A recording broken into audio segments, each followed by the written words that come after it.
Let's talk about busts on Fantasy Football Today in 5. Welcome to FFT in 5. I'm Chris Towers. I'm here with Dan Schneier, and we're going to be negative today. We got another round of bust picks for you, and I'm going to apologize to Adam Azer in advance because my bust pick is going to be someone he mentioned as a breakout on yesterday's show. It's nothing personal, Adam. I've just noticed a lot of hype starting to build for James Cook of the Buffalo Bills, and I can see the case for it in a certain sense. There's talk about using him more in the passing game. There have been video highlights of the Bills throwing down the field to James Cook. The problem is it's a very narrow path for James Cook to emerge as a must-start fantasy running back. In the Buffalo Bills offense, in the Josh Allen era, we've only seen a couple of stretches where a running back has really been a must-start guy. There was like an early James Cook run where he was getting a lot of touchdowns, but really wasn't doing anything else. And then there have been a couple of stretches where Devin Singletary was playing like 65 to 80% of the snaps consistently and was like a 14 to 15 PPR point per game guy. The problem with this Bills offense is it routinely ranks among the lowest point scorers for running backs in PPR last season, 27th, 316.8, sixth lowest in the NFL. And look, if James Cook gets 65% of the snaps or they make him a big part of the passing game, I think he could be like a low-end RB2. I think that's probably the ceiling. And if Damian Harris ends up taking a lot of the rushing downs and especially any goal line work that's there, I just don't really see a path to either back here. This has been the case in Buffalo. We've been trying to make Buffalo running backs happen in fantasy for like 5 years. It really hasn't happened. I get it. James Cook seems like a nice talent. He was the 63rd pick in last year's draft. Wasn't really a workhorse in college, but maybe he can be like a big play guy.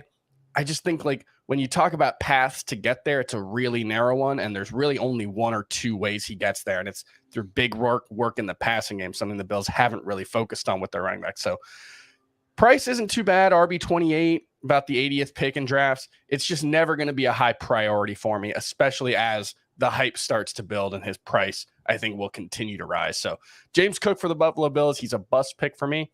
Dan, let's hear some bust picks from you. I'm going to go a little bit higher, and that means I'm taking more risk with these picks, which I don't love to do because I could get blasted by the fans, but I'll take that chance. Start with Davante Adams.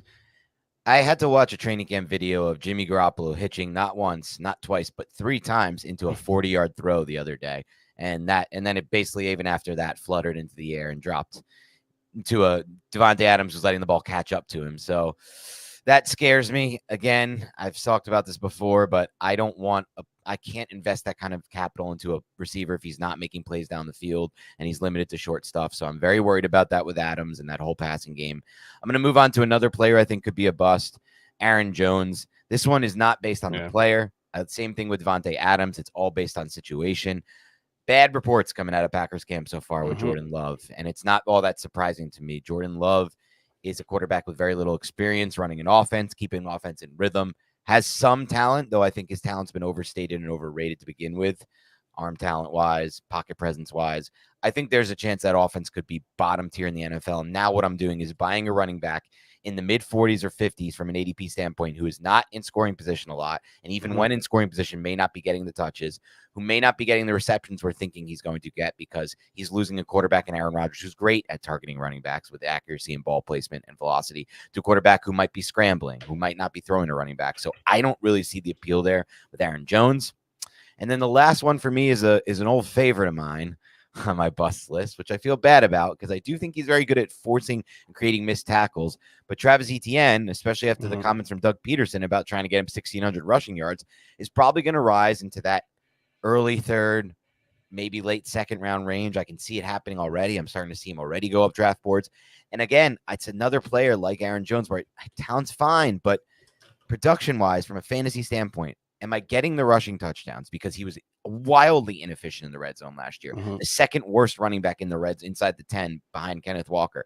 And Tank Bigsby, the rookie who joins the team, again, is very efficient in the red zone. So why are they playing Etienne down there? It's a concern that I'm very concerned with, and I'm not really sure the answer is Etienne's going to play in the red zone. And then the receptions thing, it didn't happen last year. Trevor Lawrence is an aggressive throwing quarterback. I don't see it happening this year either. So now I'm talking about a guy who's going to have to get me most of his production from the rushing game.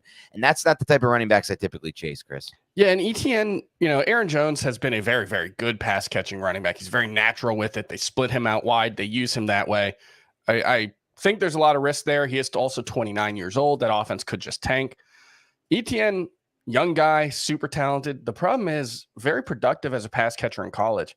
Not really a natural pass catcher. That's the difference. He's not someone who you split out wide and expect him to go beat someone one-on-one and make a contested grab. He can do screens. He can handle some dump offs, but he's not someone that I think you really feature in the passing game. And so I do have him as like a fringe round 2 pick overall. He's my number 12 running back, but it's not a strongly held position. And it's not something that a player who I really routinely think about drafting. If I go Justin Jefferson in the first round and I end up getting to the 3rd round and I'm like, well, I'll take a running back.